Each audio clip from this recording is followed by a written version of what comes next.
మరొకటి ఏమి మనలో ఏ గొప్పతనము లేదు. మనలో మరి ప్రత్యేకత లేని మనల్ని దేవుడు మరి ఎన్నుకున్నాడండి. మరి ఈ వాక్యానికి వద్దాము. చిన్న మాట ప్రార్థన ద్వారా ప్రారంభించుకుందాం. సర్వోన్నతుడా, మహోన్నతుడా, గొప్ప దేవ, రాజాది రాజా, ప్రభులకు ప్రభువా, ఆశ్చర్యకరుడా, అద్భుతమైన తండ్రి, వేలాది వేల స్తోత్రాలయ్యా, స్తోత్రాలు స్తోత్రాలు తండ్రి నాయన. ప్రభా, మమ్మల్ని ప్రేమించి దేవా నాయన, 9వ నెల మొదటి ఆదివారంలో దేవా, శ్రేష్టమైన మేము చిన్న మందగా చేరి దేవా నాయన, మిమ్మల్ని ఇంతవరకు పాటల చేత స్థుతించగలిగినయ్యా నాయన. ప్రభా, ఇప్పుడు మీ స్వరం వినాలని ఆశ కలిగి చిన్న మందగా చేరాం తండ్రి నాయన. ప్రభా తండ్రి, అయోగ్యురాలను, అజ్ఞానురాలను, తెలియలేని దాన్ని తండ్రి నాయన, నన్ను పూర్తిగా శిరోచాప మరుగుపరిచి ప్రభువా నాయన, మీరు మాట్లాడండి, నా కంఠాన్ని మీ కంఠంగా చేసుకోండి తండ్రి నాయన. మీరు మాట్లాడబోయే ప్రతి మాట మా హృదయ అంతరాల్లో నాటబడి దేవా, మీకు ఇష్టలుగా మేము జీవించలాగిన మీ కృప మా పైన విస్తరింప చేయండి. మీకు ఆయాసకరమైనవి మాలో ఇంకా ఏవైనా ఉన్నాయేమో వాటన్నిటిని తొలగించుకొని తండ్రి నాయన. ప్రభా, ఎల్లప్పుడూ మీ నామమునకు తండ్రి విధేయులై తండ్రి మీ నామను మహిమపరుస్తూ జీవించే భాగ్యం మా అందరికీ దయచేయమని, కొద్ది విన్నపంలో ఆలకించమని, తిరిగి రానయ్యున్న సర్వశక్తి గల యేసు క్రీస్తు నామమున వేడుకుంటున్నాము తండ్రి. Amen, amen. మా అందరికి వినిపిస్తోంది కదా? వినిపిస్తోంది కదా?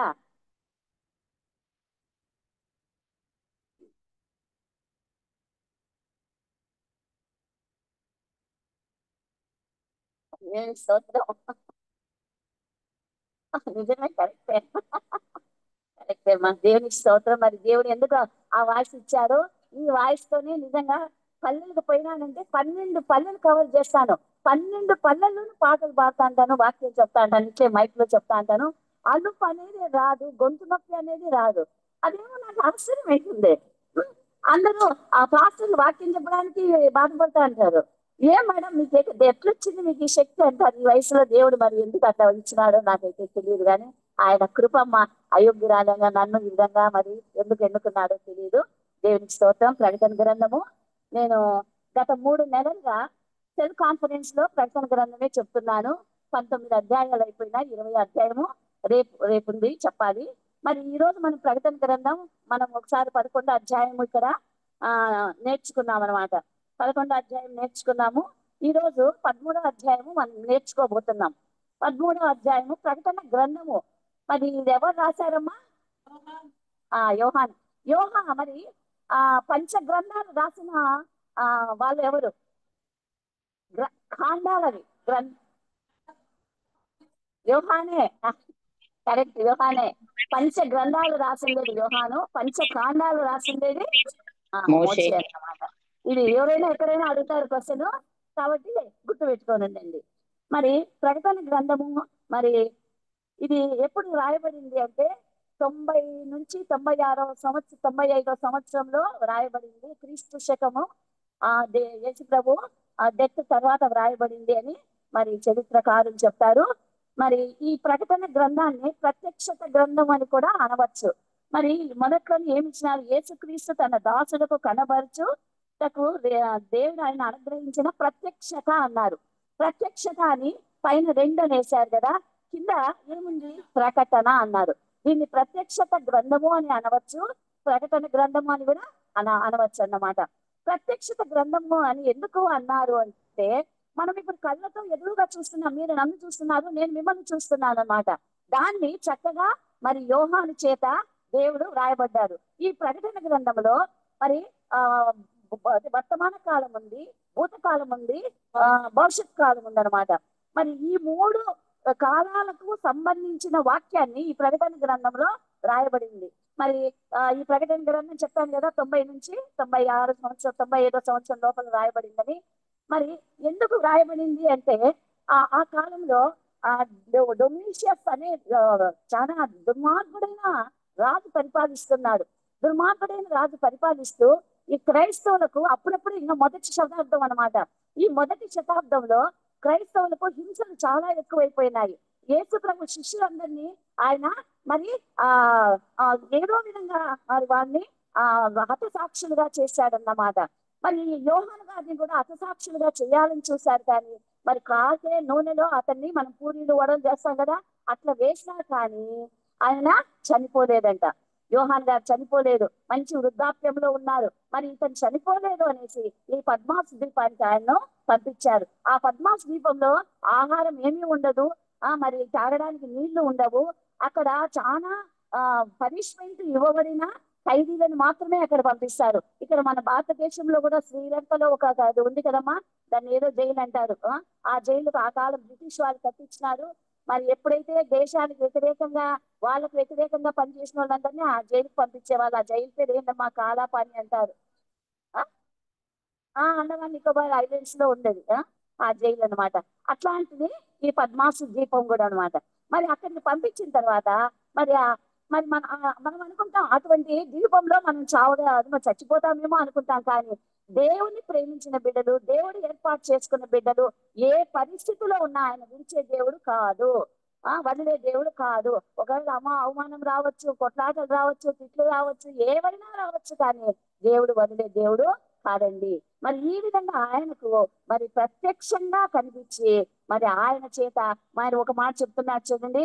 అతడు దేవుని వాక్యం అని 1వ అధ్యాయము ప్రకటన గ్రంథం అతడు దేవుని వాక్యమును గూర్చియు యేసు క్రీస్తు సాక్ష్యమును గూర్చియు ఎట్లా రాయమని చెప్తున్నాడు. దేవుని వాక్యాన్ని గూర్చి, వాక్యం ఎట్లుందో అట్లా అన్నమాట. యేసుక్రీస్తు సాక్ష్యమును గూర్చియు తాను చూచినంత మటుకు ఏం చూస్తున్నాడో మా కింద మూడిచ్చినారు చూడండి, చూచినంతటిని మరి అతని కన్నుతో ఏం చూస్తున్నాడో అదంతా రాయమన్నాడు. సాక్ష్యం ఇదే, చూచినంత మటుకు సాక్ష్యం ఇచ్చను. సమయము సమీపించినది గనుక ఈ ప్రవచన వాక్యములు చదువువారును వాటిని విని ఇందులో రాయబడిన సంగతులు గైకొను వారు ధన్యులు. మరి చూచినట్లు రాయమని చెప్పినాడు అనమాట. ఈ మొదటి అధ్యాయము మరి ప్రజెంటెన్స్, ఈ మొదటి అధ్యాయము ప్రజెంటెన్స్. మరి ప్రత్యక్షంగా యెహోవా దేవుడు ఈయనకు కనిపించి మరి రాయమని చెప్పినాడు. ఇది ప్రజెంటెన్స్ మొదటి అధ్యాయంలో మనకు కనిపిస్తుంది అనమాట. 2వ అధ్యాయం 3వ అధ్యాయంలో సంఘాలు కనిపిస్తాయి. సంఘము అంటే ఇప్పుడు సార్థి సంఘం అని, తర్వాత ఫిలదెల్ఫియా సంఘం అని, మరి ఎఫెసు సంఘం అని అన్నాం. ఇది సంఘాల పేర్లు కాదండి, ప్రాంతాల పేర్లు. మరి ఆ కాలంలో మరి ఈ 7 సంఘాలకని వ్రాయబడింది. 7 సంఘాలు కాదు, ప్రపంచంలో ఎన్ని సంఘాలు ఉన్నాయో అన్ని సంఘాలకు వ్రాయబడింది అన్నమాట ఇది. కాబట్టి అది ఎఫెసు పట్టణంలో ఉంది కాబట్టి ఎఫెసు సమాధి సంఘం అన్నారు. స్వర్ణ అనే పట్టణంలో ఉంది కాబట్టి స్వర్ణ సంఘం అని అన్నారనమాట. ఈ సంఘాలు ఇది ప్రజెంట్ టెన్స్, ఆ కాలంలో పాస్ట్ టెన్స్ అనమాట. ఇది ఈ సంఘాలన్నీ పాస్ట్ టెన్స్. ఆ కాలంలో సంఘాలు ఎలా ఉన్నాయంటే, ఈ డొమిషియన్ చక్రవర్తి క్రైస్తవులను చాలా హింసిస్తున్నాడు, చాలా బాధ పెడుతున్నాడు. అలాంటి సమయంలో సంఘాలు కొన్ని ఉజ్జీవంగా ఉన్నాయి, కొన్ని ఉజ్జీవంగా లేవన్నమాట. అలాంటి సంఘాలకు మరి యెహోవా దేవుడు మరి ప్రత్యక్షంగా యోహాను ద్వారా రాయించినాడు. అది పాస్ట్ టెన్స్ అనమాట. అది ఉండేదా, అది జరిగిపోతుంది. సంఘాలు ఎలా జరుగుతున్నాయి, సంఘాలు ఎలా ఉన్నాయి అనేటివని ఈ 7 సంఘాల్లో రాయబడింది. ఇది పాస్ట్ టెన్స్ అనమాట. మరి 6వ అధ్యాయం నుంచి ఇంకా చివరి దాకా ఫ్యూచర్ టెన్స్ అన్నమాట. 6వ అధ్యాయం నుంచి చివరి దాకా ఫ్యూచర్ టెన్స్. ఈ విధంగా మరి దీన్ని విభజించారు, ప్రకటన గ్రంథాన్ని విభజించినారు. 22 అధ్యాయాలు ఉన్నాయి. 22 అధ్యాయాలను ఈ విధంగా విభజించినారన్నమాట. డొమిషియన్ చక్రవర్తి 91 నుంచి 96 సంవత్సరం దాకా ఆయన రాజ్య పరిపాలన చేశాడు. ఆ రాజ్య పరిపాలన చేసినప్పుడు మరి క్రైస్తవులకు ఎటువంటి హింసలు కలగ చేయాలో అటువంటి హింసలతో ప్రజలను చాలా మరి హతసాక్షులు చేసిండేది ఆయన తర్వాత నీరో చక్రవర్తి. వీళ్ళిద్దరూ చాలా దుర్మార్గులైన చక్రవర్తులు అన్నమాట. తర్వాత ఈ కొత్త నిబంధన గ్రంథము మనకు గ్రీకు భాషలో నుంచి తెలుగులోకి, ఇంగ్లీష్లోకి తర్జుమా చేయబడింది. కొత్త నిబంధన, పాత నిబంధన అయితే హెబ్రీ భాషలో నుంచి మనకు తర్జుమా చేయబడింది. మరి ఈరోజు మనము 13వ అధ్యాయం నేర్చుకుందామండి. ఈ 13వ అధ్యాయం అర్థం కావాలి అంటే మనకు 12వ అధ్యాయము మనకు తెలియాలన్నమాట. ఈ ప్రకటన గ్రంథము మనకు తెలియాలి, బాగా మనం అర్థం చేసుకోవాలి. ఈ ప్రకటన గ్రంథం ఒకసారి చదివితే మనకు అర్థం కాదు కదా. కాబట్టి ప్రకటన గ్రంథం చదవాలి అంటే ప్రకటన గ్రంథానికంటే ముందు కొన్ని గ్రంథాలు చదవాలి. ఏమేమి చదవాలి అంటే చూడండి, అదే యెషయా గ్రంథము 24, 27 అధ్యాయాలు, 24 నుంచి 27 అధ్యాయాలు చదవాలండి. తర్వాత హెజ్కేల్ గ్రంథము 32 నుంచి 41 అధ్యాయాలు చదవాలండి. తర్వాత దానియేలు గ్రంథంలో 7 నుంచి 12 అధ్యాయాలు చదవాలా, 7 అధ్యాయం నుంచి 12 అధ్యాయాలు చదవాలా. తర్వాత జకర్యాలో కూడా మరి 9 అధ్యాయం నుంచి 14 అధ్యాయాల దాకా మనం అవి చదివి 2 3 సార్లు చదివి తర్వాత మనం ప్రకటన గ్రంథం చదివితే మనకు ప్రకటన గ్రంథం అర్థమవుతుంది అనమాట. మరి దానికంటే ముందు యూదా పత్రిక కూడా చదవాలి. యూదా పత్రిక అర్థం కావాలి అంటే కూడా మనకు బైబిల్ అంతా తెలిసి ఉంటేనే యూదా పత్రిక మనకు అర్థమవుతుంది. అంత తొందరగా యూదా పత్రికను మనం అర్థం చేసుకోలేమన్నమాట. మరి ఆ పత్రికను అర్థం చేసుకున్నాము అంటే ప్రకటన గ్రంథం మనము ఈజీగా అర్థం చేసుకోగలం అనమాట. మరి 13 అధ్యాయం తీసుకున్నామండి. ఎవరైనా గట్టిగా చదువుతారా?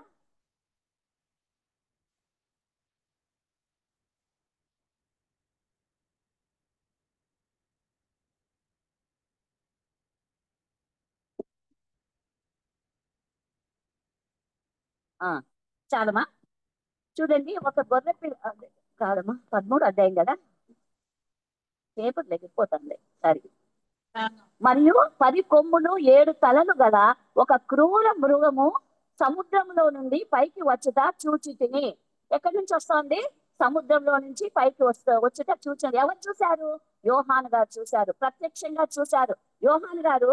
మరి 2వ అధ్యాయంలో మరి ఆయన 4వ అధ్యాయంలో ఆయన పరలోక రాజ్యానికి ఎక్కి రమ్మంటే ఆయన పరలోక రాజ్యానికి ఎక్కి వెళ్ళారన్నమాట. ఆ మరి ఈ విధంగా మరి ఈ 13వ అధ్యాయం అర్థం కావాలంటే 12వ అధ్యాయము మనం ఒకసారి అర్థం చేసుకుందామండి. 12వ అధ్యాయంలో 7వ వచనం నుంచి ఏం జరిగిందంటే, 7వ వచనంలో పరలోకంలో యుద్ధం జరిగిందనమాట. పరలోకంలో ఎవరికి యుద్ధం జరిగింది? మికాయేలు దేవదూతలకు యుద్ధం జరిగింది. మికాయేలుతో పాటు మికాయేలుకు తర్వాత సాతాన్ అనే ఘట సర్పం, ఈ ఘట సర్పానికి యుద్ధం జరిగింది. అది చాలా ఘోరమైన యుద్ధం జరిగింది. యుద్ధం జరిగిన తర్వాత మిఖాయేలు దేవదూతలు గెలిచారు. మరి ఈ సైతాన్ను, ఈ ఘట సర్పం అనే సైతాన్ను భూలోకానికి తోసివేసేస్తారు. భూలోకానికి తోసివేసిన తర్వాత చూడండి ఏం జరిగిందంటే 19వ వచనం, 12 19 ఎవరైనా చదవండి మా. 17 వరకే ఉన్నాయి. 12 9వ అధ్యాయం చదువు, 9వ వచనం. 9వ వచనం. కాగా సర్వలోకమును మోసపుచ్చుచు అపవాది అనియు సాతాననియు పేరు గల ఆది సర్పమైన ఆ మహాఘట సర్పము పడద్రోయబడిన. యుద్ధం జరిగింది. ఏమైపోయింది? ఘట సర్పాన్ని భూలోకానికి తోసివేసేసినారన్నమాట. తర్వాత అది భూమి మీద పడద్రోయబడను, దాని దూతలు దానితో కూడా పడద్రోయబడింది. ఒక్క ఘట సర్పమే కాదండి, ఘట సర్పంతో పాటు సైతాను ఫాలోయర్స్ అందరినీ పరలోక రాజ్యంలో చోటు లేదు, ఇంకా పరలోక రాజ్యానికి వెళ్ళేది లేదు. ఈ సైతాన్ ఏం చేసేది? మరి పరలోక రాజ్యానికి దేవదూతలతో పాటు అది పరలోక రాజ్యానికి వెళ్ళేది. సాతాన్ అంటే ఎవరు? పడదోయబడిన దేవదూతనే. కాబట్టి ఈ దేవదూతకు పరలోక రాజ్యంలో ఏది ఎక్కడుందో బాగా తెలుసు. కానీ ఇక్కడ యుద్ధం జరిగిన తర్వాత ఈ గడసర్పం అనే సాతాను కిందికి తోయబడింది. అమ్మ అర్థమైందండి కదా, స్పీడ్ గా చెప్తున్నాను, అర్థమైందండి కదా వెనక వాళ్ళకు. పడద్రోయబడింది అనమాట. మరి అది పడద్రోయబడితేనే ఏమైపోయింది? మరియు ఒక గొప్ప స్వరముతో పరలోకమందు ఇలాగ చెప్పుట వింటిని. తర్వాత ఇది పడద్రోయబడినప్పుడు ఏం జరిగింది అంటే 12వ వచనం, అందుచేత పరలోకము పరలోక వాసులారా ఉత్సహించుడి, భూమి సముద్రమా మీకు శ్రమ, అపవాది తనకు సమయం కొంచెమే అని తెలుసుకొని బహుక్రోధము గలవాడై మీ యొద్దకు దిగి వచ్చి ఉన్నాడు. ఎప్పుడైతే పై నుంచి కిందికి తోయబడిందో, భూలోకానికి తోయబడిందో, ఇప్పుడు ఆ సైతానికి ఎలా ఉంది? మహాక్రోధం. ఎవరి మీద క్రోధం? యేసు ప్రభు మీద క్రోధం.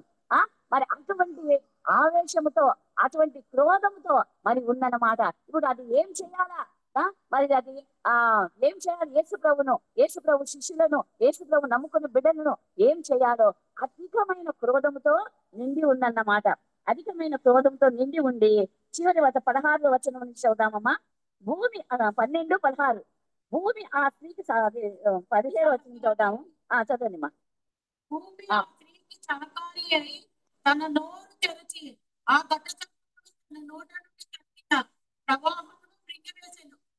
అందుచేత ఆ ఘట సర్పము ఆజ్ఞను తెచ్చుకొని దేవుని ఆజ్ఞను కైకొనుచు యేసును గూర్చి సాక్ష్యమిచ్చుచు తాను ద్వేషించిన వారికి యుద్ధం చేయటకై ఇప్పుడు ఘట సర్పం ఎక్కడ నిలబడింది? సముద్ర తీరము. ప్రకటన గ్రంథంలో సముద్రము అంటే ఏమి? జనములతో సమానము. జనములను, గుంపులను సముద్రంతో పోల్చినాడు అన్నమాట. ఇప్పుడు ఈ ఘట సర్పం ఎక్కడ నిలబడింది అంటే, ఎలా నిలబడింది, ఎవరిని ఏం చేయాలి? అందుచేత ఘట సర్పము ఆగ్రహము తెచ్చుకొని, అది ఎంత ఆగ్రహంతో ఉందో తెచ్చుకొని, దేవుని ఆజ్ఞలు గైకొనుచు యేసును గూర్చి సాక్ష్యం ఇచ్చుచు ఉన్న వారైన ఆమె సంతానములో శేషించిన వారితో యుద్ధము చేయుటకై బయలువెడలి సముద్ర తీరమున నిలిచి ఉందన్నమాట. ఈ సముద్ర తీరమున ఈ ఘట సర్పం అనబడే సాతాను నిలిచి ఉంది. ఈ సాతాను ఘట సర్పం అనే సాతాను సముద్ర తీరమున నిలిచినప్పుడు ఏం జరిగింది? ఇది మనం 13వ అధ్యాయం నుంచి చదవబోతున్నాం అనమాట. మరియు 13వ అధ్యాయమమ్మా. మరియు 10 కొమ్ములు 7 తలలు గల ఒక క్రూర మృగము సముద్రంలో నుండి పైకి వచ్చుట చూచితిని. ఈ సాతాను ఎక్కడ నిలబడింది? సముద్రం దగ్గర నిలబడింది. సముద్రం దగ్గర నిలబడినప్పుడు సముద్రంలో నుంచి ఏమొస్తున్నదంట? 7 తలలు గల 10 కొమ్ములు 7 తలలు గల మరి క్రూర మృగము అంటే ఒక మనిషిని క్రూర మృగంతో ఇక్కడ పోల్చబడింది అనమాట. ఇది అన్ని ఉపమానాలతో కూడినది. ప్రకటన గ్రంథం అంటే అన్ని ఉపమానాలు, అన్ని ఎగ్జాంపుల్స్ జరగబోయేది ముందుగానే దేవుడు చూపిస్తున్నాడు అనమాట. ఈ క్రూర మృగము అంటే మరి భయంకరమైన వ్యక్తి. మరి ఆ వ్యక్తి రాబోతున్నాడు. మరి అతను ఎట్లా? 10 కొమ్ములు 7 తలలు గల ఒక క్రూర మృగము సముద్రములో నుండి పైకి వచ్చుతా చూచితిని. ఎవరు చూస్తున్నారు? యోహాను గారు చూస్తున్నారు. సముద్రం అంటే అత్యధికమైన జనాభా కలిగిన దేశాలలో నుంచి, 7 ఖండాలలో నుంచి 10 మంది రాజులు వీళ్ళందరూ ఏకమై ఈ క్రూర మృగము లాంటి వ్యక్తిని ఎన్నుకున్నారన్నమాట. అటువంటి వ్యక్తి, మరి ఇంత అధికారము కలిగిన వ్యక్తి, మరి ఈ ప్రజలలో నుంచి అతను వస్తున్నాడు. సముద్రంలో నుండి పైకి వచ్చక చూచుకుని దాని కొమ్ముల మీద 10 కిరీటాలు, దాని తలల మీద దేవదూషణకరమైన పేర్లు ఉన్నాయి. మరి 10 కిరీటాలు అంటే రాజులు, 10 మంది రాజులు. మరి ఈ క్రూర మృగమైన వ్యక్తితో వాళ్ళందరూ ఏకీభవించినారు. ఎవరితో యుద్ధం చేయడానికి? పరిశుద్ధులతో యుద్ధం చేయడానికి. ఎవరితో యుద్ధం చేయడానికి? యేసు ప్రభుతో, బలిపీలతో యుద్ధం చేయడానికి వీళ్ళందరూ ఏకీభవిస్తున్నారు.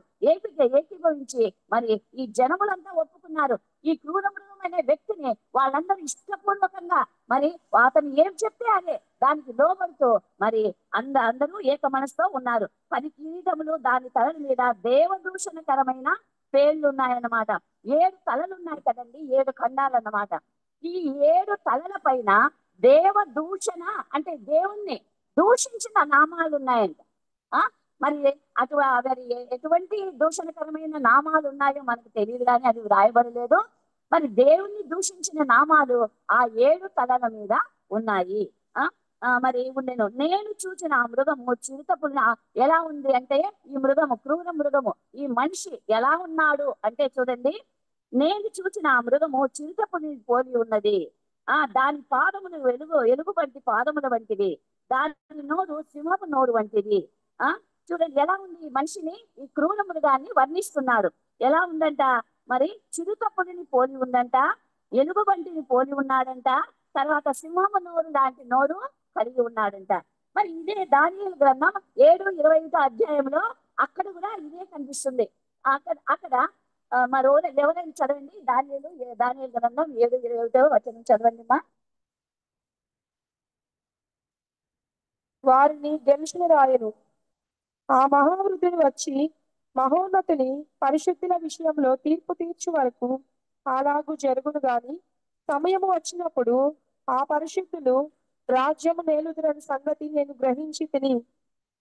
కాదమ్మా, దానికంటే కొంచెం ముందు చూడు. సింహము నోరు 7వ వచనమా, 7వ అధ్యాయంలోనే ఉండదు. మొదటిది సింహం పోలినది, రెండోది 4. మొదటిది సింహమును పోలినది గాని దానికి పక్షిరాజు రెక్కల వంటి రెక్కలుండెను. నేను చూస్తుండగా దాని రెక్కలు తీయబడినవి కనుక మనుషుని వలె అది పాదములు పెట్టుకొని నేలపైన నిలవబడెను. మరియు మానవ మనస్సు వంటి మనసు దాని తీయబడెను. 2వ జంతువు ఎలుగు వంటిని పోలినది.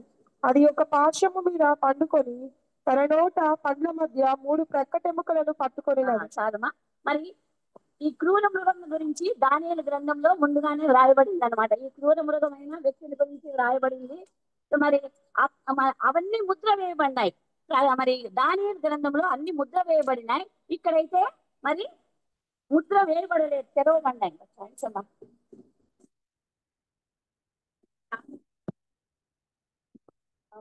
చేయడం ఎగిరిపోతున్నాయి పేపర్లు.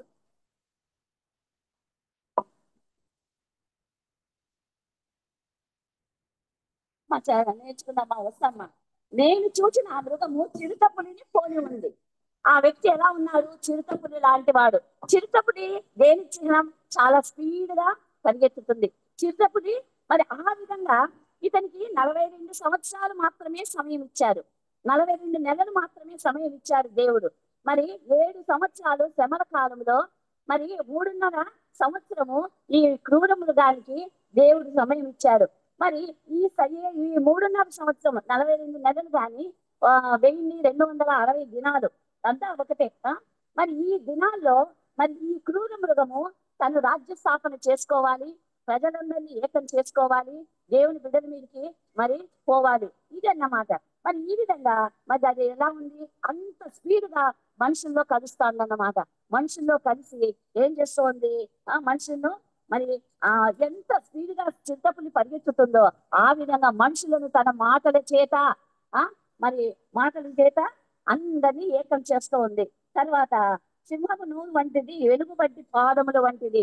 ఎలుగుబంటి పాదాలు ఒకసారి పడిందంటే చాలా, మరి ఏనుగు పాదాలు ఎంత భద్రంగా పడతాయో ఎలుగుబంటి పాదాలు కూడా ఒక అడుగు పడిందంటే అంత ఇదిగా ఉంటాయంట. చెట్టు మీద అది ఎక్కుతుంది. చెట్టు మీద ఎక్కేటప్పుడు కూడా ఏమైపోతుంది? ఇట్లా ఎక్కేటప్పుడు పాదం పెట్టిందంటే అది జారదు, దానికి అంత పవర్ ఉంటుందంట ఎలుగుబంటికి.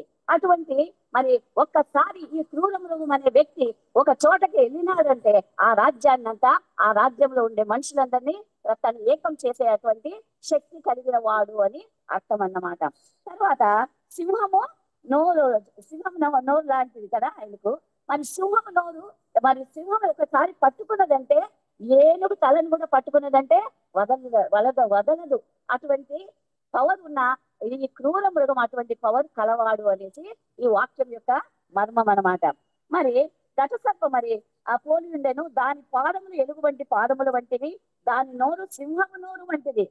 మరి ఈ క్రూర మృగము అయిన వ్యక్తికి ఎవరు సహాయం చేస్తున్నారంటే, ఈయన 12వ అధ్యాయం చివరి వచనంలో ఎవరు నిలబడ్డారు? సాతాను నిలబడ్డాడు కదా. ఆ సాతాను మరి ఇక్కడ ఈ వచనంలో చూద్దామంటే ఏం చేస్తున్నారంట? ఆ రెండవ వచనంలో ఉంది. ఆ పాదం దాని ఘట సర్పము తన బలమును, తన సింహాసనమును, గొప్ప అధికారమును ఇచ్చెను. ఏమేమి ఇచ్చింది? మొదటే వీడు దుర్మార్గుడు, మొదటే వీడు దుష్టుడు, ప్రజలందరినీ ఏకం చేస్తున్నాడు. మరి అట్లాంటి వారికి మరి ఈ ఘట సర్పం ఏం చేస్తుంది? తన బలం ఇచ్చిందంట, సింహాసనం ఇచ్చిందంట. తర్వాత ఇంకోటి ఏమ్మా? బలము, సింహాసనము, గొప్ప అధికారం కూడా. ఇప్పుడు ఈ లోకం అంతా ఎవరి అధికారం కింద ఉంది? సైతాన్ అధికారం కింద ఉంది కదా. యేసు ప్రభు కూడా 40 రోజులు ఉపవాస ప్రార్థన చేసినప్పుడు మన సైతాన్ శోధించింది కదా. మరి అటువంటి అధికారం కలిగిన ఈ సైతాన్ ఏం చేసింది? ఈ అధికారం అంతా ఆ క్రూర మృగం అనే వ్యక్తికి ఇచ్చింది. మొదటే అతడు క్రూరుడు, ఇవన్నీ అతనికి వచ్చే లోపల ఇంకా అతన్ని పట్టడానికి వీలు కాలేదన్నమాట. మరి అధికారం ఇచ్చెను. దాని తలలో ఒకదానికి చావు దెబ్బ తగిలినట్లుండేను. ఈ మరి 10 తలలు, 7 తలలు ఉన్నాయి కదమ్మా. 7 తలలలో ఒక మరి కింద రాజులు తలలు, మరి కిరీటాలు, ఇవన్నీ రాజు కొమ్ములు, వీళ్ళందరూ రాజులు అన్నమాట. వీటిలో మరి యుద్ధమే జరిగిందో ఏం జరిగిందో మనకు తెలియదు. కానీ ఒక దేశానికి చాలా శ్రమ వచ్చింది, అది ఓడిపోతుంది, నాశనం అయిపోతుంది అని అనుకునే సమయంలో అది అనుకోకుండా మరి అది రికవరీ అయింది. రికవరీ అయితేనే అక్కడ ప్రజలంతా ఆశ్చర్యపోయినారంట. అయ్యో మరి ఈ రాజు ఓడిపోతాడు, ఈ ప్రజలు ఓడిపోతారు అనుకుంటే, కానీ ఇతను మరి గెలిచినాడని అతని విజయాన్ని బట్టి ప్రజలంతా అతని వెంట వెళ్తారంట. చావు దెబ్బ తగినట్లుండేను. అయితే ఆ చావు దెబ్బ మానిపోయేను కనుక భూజనులందరూ మృగము వెంట వెళ్ళుచు ఆశ్చర్యపడుచుండిరి. మరి ఈ మృగము ఈ సైతాన్ అధికారం ఇచ్చింది కదా. ఈ సైతాన్ అధికారం చేత ఈ ప్రజలందరూ ఏం చేశారు? మరి ఆ మృగం వెంట ఆశ్చర్యపడుతూ మృగం వెంట వెళ్ళినారన్నమాట. 4వ వచనం, ఆ మృగమునకు అధికారం ఇచ్చినందున వారు ఘట సర్పమునకు నమస్కారం చేసిరి. ఈ ప్రజలంతా ఏం చేశారు? ఆ మరి ఘట సర్పానికి నమస్కారం చేస్తున్నారు, మొక్కుతూ ఉన్నారు. మరియు వారు ఈ మృగముతో సాటి ఎవడు అనుకుంటున్నారు ప్రజలంతా. అబ్బా, ఇంత గొప్ప రాజు మరి ఇంత మందిని ఏకం చేసినాడు, మరి ఓడిపోతాడు అనుకుంటేనే మరి అతను గెలిచాడు, ఇంత శక్తివంతుడు అనేసి ప్రజలంతా ఏం చేశారంట? ఆ నమస్కారం చేసిరి. మరియు వారు ఆ మృగముకు సాటి ఎవడు, ఎవ్వరు కూడా ఈ వ్యక్తితో సాటి లేరు, అంత గొప్ప వ్యక్తి అని ప్రజలందరూ, లోకమంతా 7 ఖండాలలో ప్రజలంతా అతని వెంట వెళ్తారంటమ్మా. దానిలో యుద్ధం చేయగల వాడెవడు అని చెప్పుకొనొచ్చు ఆ మృగములకు నమస్కారం చేసిరి. ప్రజలంతా ఆ మృగాన్ని పొగుడుతున్నారు. ఇంత గొప్ప వ్యక్తి ఎవరు లేరు, ఈ గొప్ప వ్యక్తి మనకు రాజు, ఇతనే మనను ఇది చేస్తాడని ఆ ప్రజలందరూ అతన్ని మొక్కుతూ అతని వెంట పోయినారనమాట. మరి ఆ మృగం చూడండి ఎలా మాట్లాడతాడో. 5వ వచనం, దంబపు మాటలను దేవదూషణను పలుకు ఒక నోరు దానికి ఇవ్వబడెను. ఆ మృగం ఎలా మాట్లాడుతుంది? దంబపు మాటలు. దంబపు మాటలు అంటే గొప్ప, నేనంత గొప్పవాడు ఎవరు లేడు, చూడు ఇన్ని రాజ్యాల్లో నా ప్రజలు ఉన్నారు, నేను ఏం చెప్తే అదే జరుగుతుంది అని ప్రజలందరి ముందర దంబపు మాటలు మాట్లాడుతున్నాడు. దంబపు మాటలు మాట్లాడడమే కాకుండా దేవదూషణ పలుకు ఒక నోరు అతనికి ఇవ్వబడెను. దేవుని దూషిస్తున్నారు. ఈయన తలల మీద దేవదూషణ కలిగిన పేర్లు ఉన్నాయి. తర్వాత ఆ నోటి నుంచి, ఆ క్రూర మృగము నోటి నుంచి ఏమొస్తున్నాయి? దేవదూషణ మరి మాటలు వస్తున్నాయి అన్నమాట. దేవుణ్ణి దూషిస్తున్నారు. మరి దేవుడు మరి ఎలా వింటాడో ఏమో మనకు తెలియదు, ఇవన్నీ జరగబోయేది కదా. దేవుణ్ణి దూషించే మాటలన్నీ ఎవరైనా మనల్ని అంటేనే, ఇప్పుడే మతోన్మాదులు మనల్ని అంటే మనకు నిజంగా ఎంత కోపం వస్తా ఉంది కదా. కాబట్టి ఈ దేవదూషణ మాటలు మాట్లాడుతుందంటే, డంబపు మాటలు దేవదూషణలు పలుకు ఒక నోరు అతనికి ఇవ్వబడెను. మరి 42 నెలలు మరి తన కార్యము జరుపుటకు అధికారము ఏర్పాటాయను. మరి యెహోవా దేవుడు 42 నెలలు మాత్రము మరి అతనికి అధికారం ఇచ్చాడు. ఈ 42 నెలలు సమయం కొంచెమే ఉంది కాబట్టి అతనంతా రాజ్య పరిపాలన చేస్తూ ప్రజలందరినీ తన వైపు తిప్పుకుంటున్నాడు. కనుక దేవుణ్ణి దూషించటకు ఆయన నామమును చూడండి, దేవుణ్ణి దూషించడమే కాకుండా 6వ వచనం, దేవుణ్ణి దూషించుటకును ఆయన నామమును, ఆయన గుడారమును, పరలోక నివాసులను దూషించుటకు అది తన నోరు తెరిచెను. ఎంత భయంకరంగా మాట్లాడుతున్నాడు చూడండి కదా. ఇప్పుడు కూడా మనోహర్ దాస్ అనేవాడు ఎంత భయంకరంగా మాట్లాడుతున్నాడు, కరుణాకర్ అనేవాడు ఎంత భయంకరంగా మాట్లాడుతున్నాడు కదా. మరి ఇతను కూడా ఆ విధంగా మాట్లాడతాడనమాట. కనుక దేవుని దూషించుటకును, ఆయన నామాన్ని కూడా దూషించుటకును, ఆ తర్వాత ఆయన గుడారం అంటే మనం ఒక విధంగా మన చర్చెస్ అని అనుకోవచ్చు కదా. మరి పరలోక వాసులను దూషించుటకును దేవదూతలను దూషిస్తూ వచ్చినాడు. మరి అది నోరు తెరిచిందంటే, ఆ క్రూర మృగము నోరు తెరిచిందంటే ఏం చేసేది? ఇదే పనులే చేసేది, దేవుణ్ణి దూషించేది, దేవుని నామాన్ని దూషించేది. మరి ఈ విధంగా ప్రజలను, ఎందుకంటే నువ్వు చెడ్డ అని చెప్తుంటే నిజంగా ఆమె చెడ్డదేమో అని మనము నమ్మేస్తాం కదా, మన మనసు మారిపోతుంది. ఇట్లా ఈ క్రూర మృగము దేవునికి విరోధంగా ఇన్ని మాటలు మాట్లాడుతున్నప్పుడు ఈ ప్రజలంతా ఏమవుతారంటే ఆ క్రూర మృగము వెంట పోతూ దాని మాటలకు వాళ్ళంతా లోబడిపోతారన్నమాట. మరియు పరిశుద్ధులతో యుద్ధం చేస్తుందంట. పరిశుద్ధులతో యుద్ధము చేయొచ్చు, వారిని జయించును. చూడండి, క్రూర మృగానికి అధికారం ఎవరిచ్చారు? ఈ సైతాన్ని ఇచ్చింది. మరి పరిశుద్ధులతో యుద్ధం చేస్తుంది. మరి ఇప్పుడు మనం కూడా ఎన్ని మాటలు అంటున్నా నోరు మూసుకొని ఉంటున్నాం కదా.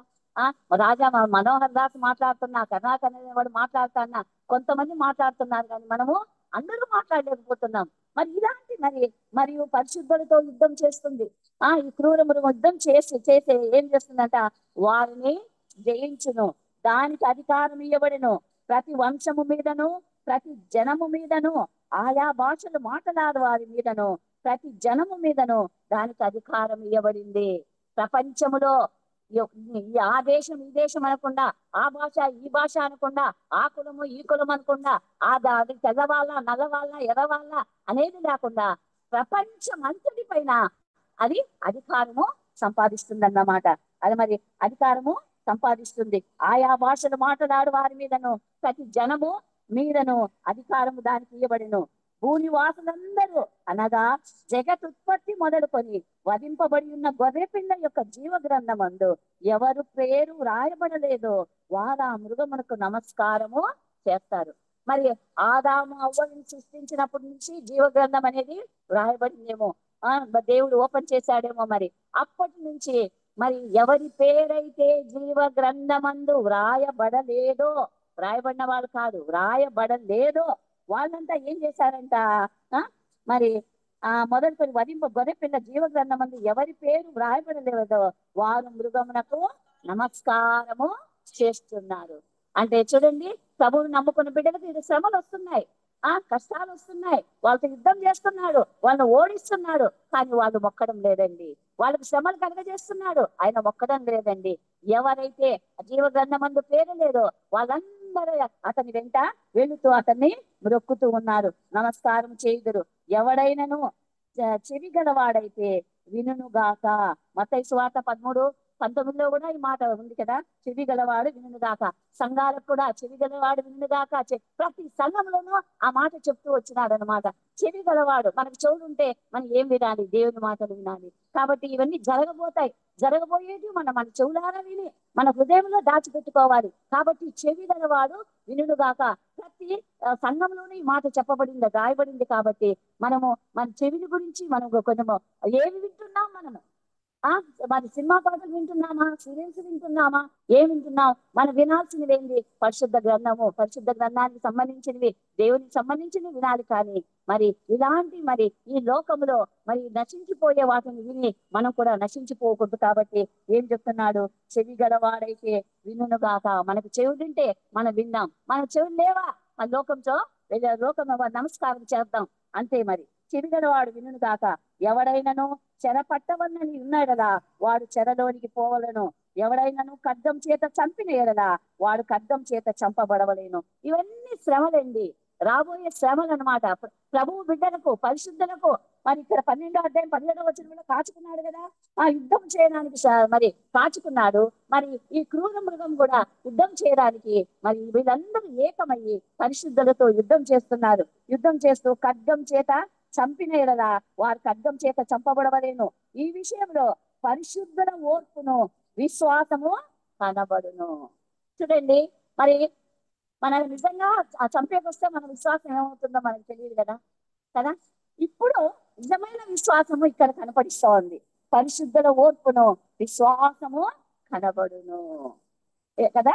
మరి చూడండి, ఇన్ని శ్రమలు అనుభవించాల్సిన రోజులు వస్తాయి, ఇన్ని శ్రమలు చూడాల్సిన రోజులు వస్తాయి. అందుకే చెవి గలవాడు వినుగాక అంటున్నాడు. మరి ఇవన్నీ మనం వింటున్నాము, ఊరికే కళ్ళతో చూడలేదు, వినేకే భయపడుతూ ఉంటే ఇంకా కళ్ళతో చూస్తే మరి ఎట్లుంటుందో మనకు తెలియదు. కానీ మరి చెవితో వింటుంటేనే ఇంత భయంకరంగా ఉంది. కళ్ళతో చూసినప్పుడు ఇంకా మనం తట్టుకుంటామో లేదో. అప్పుడు ఆ నిజమైన విశ్వాసులు ఎవరో నిజమైన విశ్వాసుని కనుగొందునా అన్నాడు కదా.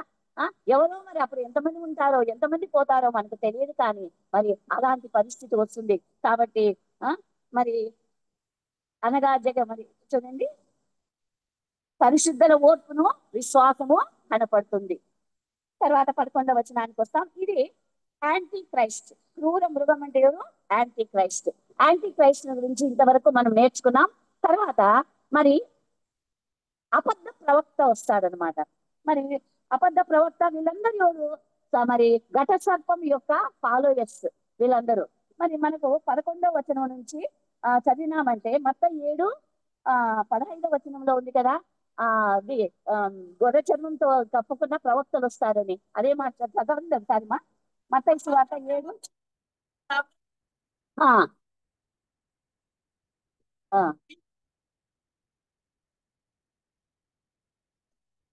చూడండి ఎలా ఉన్నారు, గొర్రె చర్మము కప్పుకొని వస్తారనమాట. అలాంటి అబద్ధ ప్రవక్త ఇక్కడ వచ్చినాడు. మొదట యాంటీ క్రైస్ట్, క్రూర మృగం అనమాట. యాంటీ క్రైస్ట్ క్రీస్తు విరోధి, అంత్యక్రీస్తు అని కూడా అంటారు. మరి ఇక్కడైతే అబద్ధ ప్రవక్తన గురించి వస్తున్నాడు. ఇతను ఎలా వస్తున్నాడు? 11వ వచనం. మరియు భూమిలో నుండి మరి ఒక క్రూర మృగము పైకి వచ్చుట చూచి తిని. అక్కడ సముద్రంలో నుంచి వచ్చింది, ఇక్కడ భూమిలో నుంచి వస్తా ఉందండి. భూమి అంటే ప్రజలు కదా. ప్రజలలో నుంచి ప్రవక్తలు ఎక్కడ ఉంటారు? ప్రజల మధ్యనే ఉంటారు కదా. మందిరాల మధ్య ఉంటారు కదా, దేవుని మందిరాల్లో ప్రవక్తలు ఉంటారు కదా. మరి ప్రవక్తలు అంటే మనం తొందరగా నమ్ముతాం. సమూయేలు ప్రవక్తనే, ఏలియా ప్రవక్తనే, ఎలీషా ప్రవక్తనే. ఇలాంటి ప్రవక్త ఎక్కడుంటాడు? ప్రజలు ప్రవక్తలు నమ్ముతారన్నమాట. ప్రవక్త ఏం చెప్తే అది ఎంతగా నమ్ముతారంటే అంతగా నమ్ముతారు. మరి హిందువులు అయితే పూజారి ఏం చెప్పినా గానీ అది వింటూ ఉంటారన్నమాట. మరి ప్రవక్త ఎలా వస్తున్నాడు? ప్రజలలో నుంచి వస్తున్నాడండి. మరియు భూలోకం నుండి మరి ఒక క్రూర మృగము పైకి వచ్చట చూచి తిని ఈ ప్రవక్తను కూడా క్రూర మృగముతోనే పోల్చినాడు. మరి చూడండి, వీళ్ళలో మంచి లేదు, వీరి హృదయం నిండుకు మరి ఈర్ష, పగ, క్రూరత్వము, క్రోధముతో నిండి ఉన్నారన్నమాట. గొర్రెపిల్ల కొమ్ము వంటి 2 కొమ్ములు దానికి ఉండెను. మరి ఈ క్రూర మృగము, మరి అది ఏం క్రూర మృగమో మనకు తెలియదు కానీ దానికి గొర్రెపిల్ల కొమ్ము లాంటి 2 కొమ్ములు ఉన్నాయంట. ఆ గొర్రెపిల్ల అంటే ఏది? సాధువు జంతువు కింద లెక్క కదా. గొర్రెపిల్ల అంటే సాధువు జంతువు. మరి ఈ ప్రవక్తను చూసినప్పుడు మరి అందరికి ఎట్లా కనిపిస్తున్నాడు? సాధువైన మనిషిగా, మంచి మనిషిగా, ప్రేమతో మాట్లాడిన మనిషిగా, మనుషులను ఆకట్టుకునే మనిషిగా ఈ ప్రవక్త ప్రజలకు కనపడుతున్నాడన్నమాట. ఆ విధంగా కనపడుతున్నాడు. కొమ్ము వంటి 2 కొమ్ములు దానికుండెను. అది ఘట సర్పం వలె మాట్లాడుచుండెను. ఘట సర్పము మరి ఒక్కోసారి మరి అది ఆదాము అవ్వతో ఏం మాట్లాడింది? ఎంత తీయగా మాట్లాడింది కదా. ఎంత తీయగా మాట్లాడింది. అటువంటి నోరు మరి ఈ ప్రవక్తకు ఇయ్యబడింది అనమాట. ఘట సర్పం వలె మాట్లాడుచుండెను. ఎట్లా మాట్లాడాలో తీయగా మాట్లాడే చోట తీయగా మాట్లాడుతుంది. మనుషులను పడగొట్టే చోట పడగొట్టేలాగా అలాగా మాట్లాడుతుంది. మనుషులను ఏ విధంగా తను వైపుకు తిప్పుకోవాలో ఆ విధంగా మరి ఆ ఘట సర్పము మాట్లాడుచుండెను. ఆ మాటలకు ప్రజలందరూ పడిపోతున్నారండి. మొదట ప్రవక్త, ఆ ప్రవక్త ఎలా కనిపిస్తున్నాడు? మరి ఎంతో మృదువుగా, మంచిగా, ప్రేమగా కనిపిస్తున్నాడు. దానితో అతని మాటలు ఎలా ఉన్నాయి? సమయ సందర్భాన్ని బట్టి ఎంతో మరి నాజోకుగా, తీయగా, మరి కన్నింగ్ గా, మనసులో మా కన్నింగ్ నేచర్ ఉండి పైకి ఏమో తీయగా మాట్లాడతారు కదా, అలా మాట్లాడుతూ ఉండే నోరు ఇవ్వబడింది అనమాట. ఘట సర్పము మాట్లాడుచుండెను. అది ఆ మొదట క్రూర మృగముకున్న అధికారపు చేష్టలన్నీ దాని ఎదుట చేయించున్నది. ఈ ఘట సర్పం మరి ఈ యాంటీ క్రైస్ట్ ఎటువంటి పనులు చేస్తున్నాడో అవన్నీ కూడా మరి ఈ ప్రవక్త చేస్తూ ఉన్నాడు. ఎవరి ముందర? మరి ఈ క్రూర మృగం అనే అంత్యక్రీస్తు ముందర చేస్తూ ఉన్నాడు అన్నమాట. మొదటి క్రూర మృగంకున్న అధికారపు చేష్టలన్నీ దాని ఎదుట చేయించున్నది. మరియు చావు దెబ్బ తగిలి బాగుపడి ఉన్న ఆ మొదటి మృగమునకు భూమిలో దానిలో నివసించువారు నమస్కారం చేయనట్లు అది బలవంతము చేయించినది. ఎట్లా తీయటి మాట్లాడుతున్నాడు ఈ మరి ఈ ప్రవక్త ఏం చేస్తున్నాడు? తీయటి మాటలు మాట్లాడుతూ ఏం చేస్తున్నాడంటే, మొదట ఈ క్రూర మృగంలో మరి ఒక దెబ్బ తిన్నాడు కదా, దెబ్బ తిని చనిపోతాడు అనుకున్న రాజ్యం మరి అది మరి విజయం పొందింది కదా. దాన్ని అక్కడున్న ప్రజలందరినీ ఏం చేస్తోందంటే ఈ ప్రవక్త అందరినీ ఇటువైపుకు తిప్పుతోంది, క్రూర మృగం వైపుకు. అది మొదట క్రూర ఉన్న అధికార చేస్తారని దాని ఎదురు చేర్చున్నది. మరియు చావు దెబ్బ తగిలి బాగుపడి ఉన్న ఆ మొదటి మృగమునకు భూమియు దానిలో నివసించు వారు నమస్కారము చేయనట్లు అది బలవంతము చేస్తానంట. చూడండి, ఈ ప్రవక్త ఎలా చేస్తున్నాడు? బలవంతం చేస్తున్నాడు.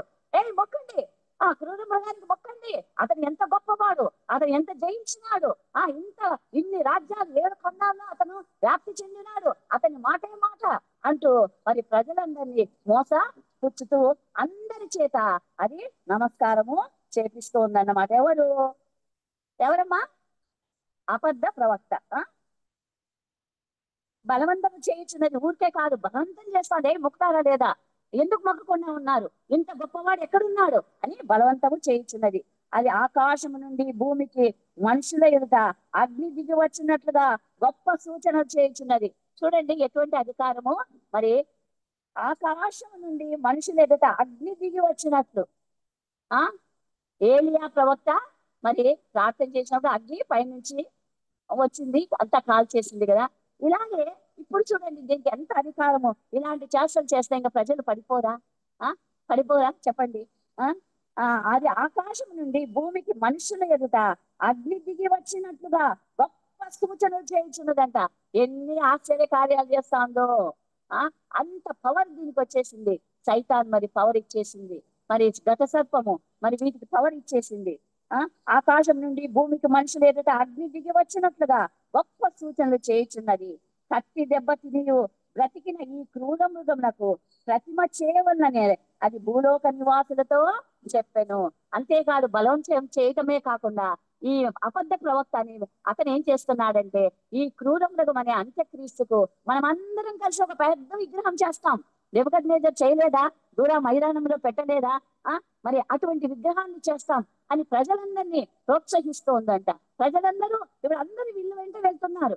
లోకమంతా వీళ్ళ వెంట వెళ్తున్నారు. దేవుణ్ణి మర్చిపోయినారు. ఎవరో పరిశుద్ధులు ఎక్కడో ఉన్నారు. ఆ పరిశుద్ధులకు కూడా మరి శ్రమలు వస్తున్నాయి.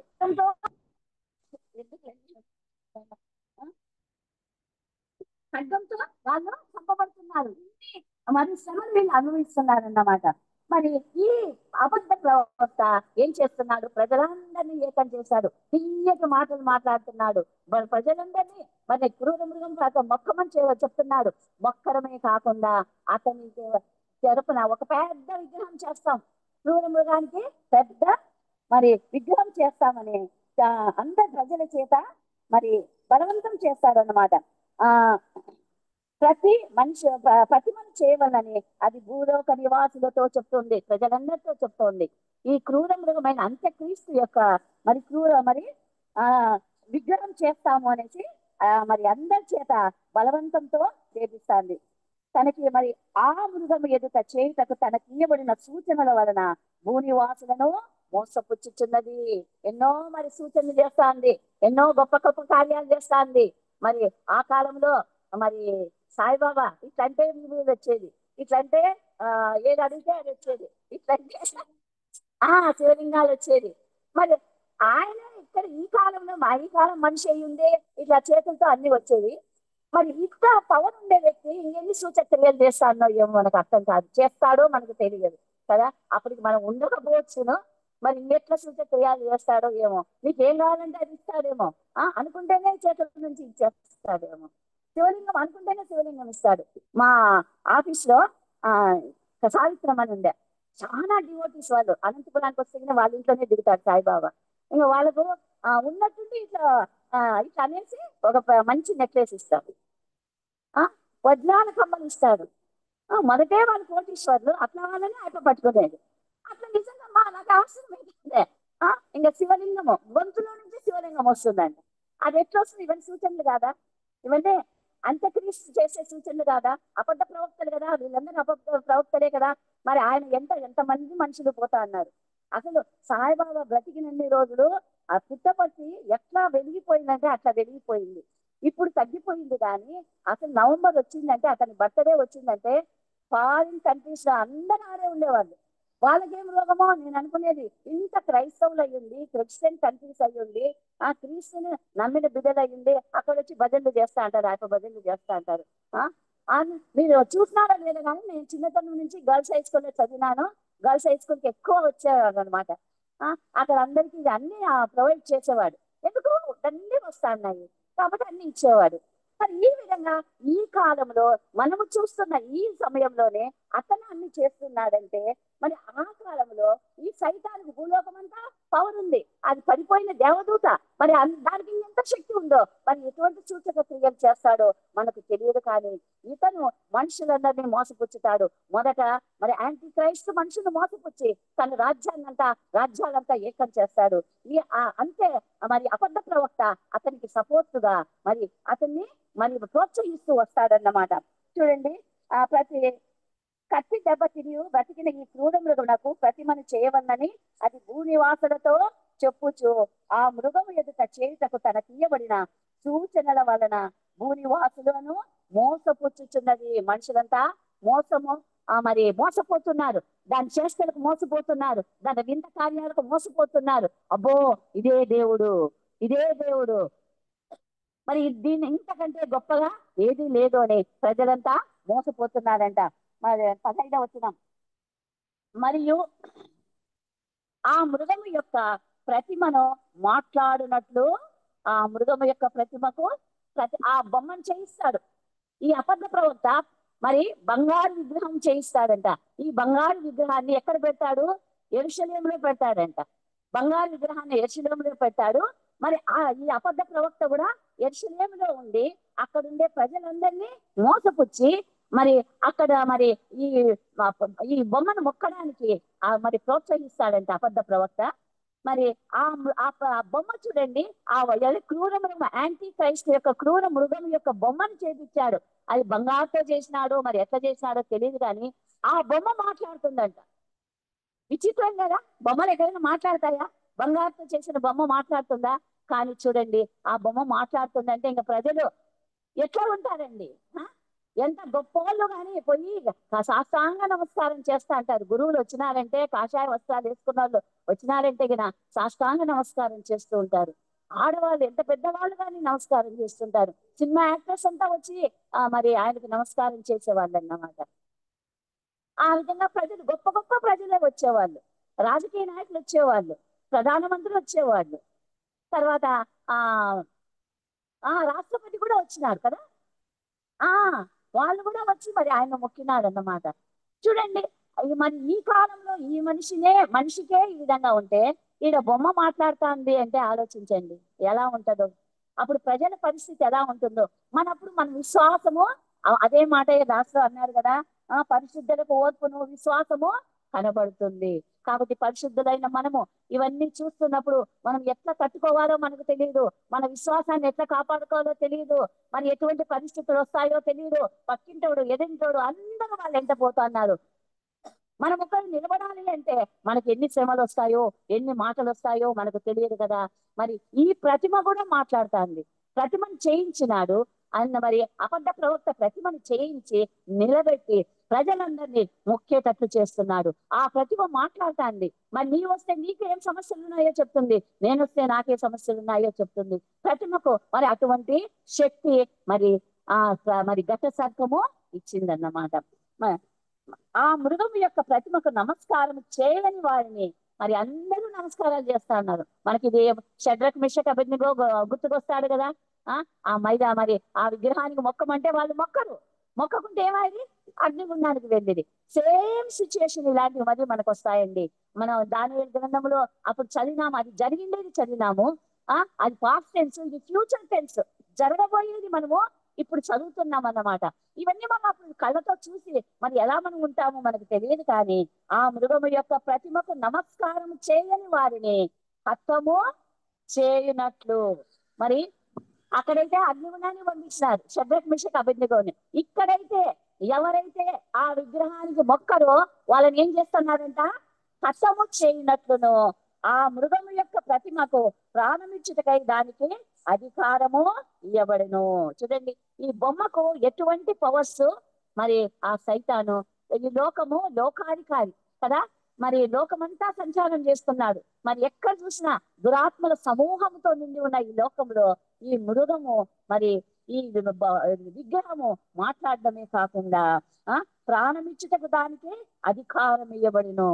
మరి ఇది ఎట్లనో ఏమో మనకు అర్థం కాదు కదా.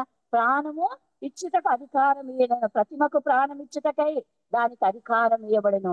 మాట్లాడడమే కాకుండా మరి చనిపోయిన వాళ్ళని లేపుతుందా? అది జరుగుతుందా?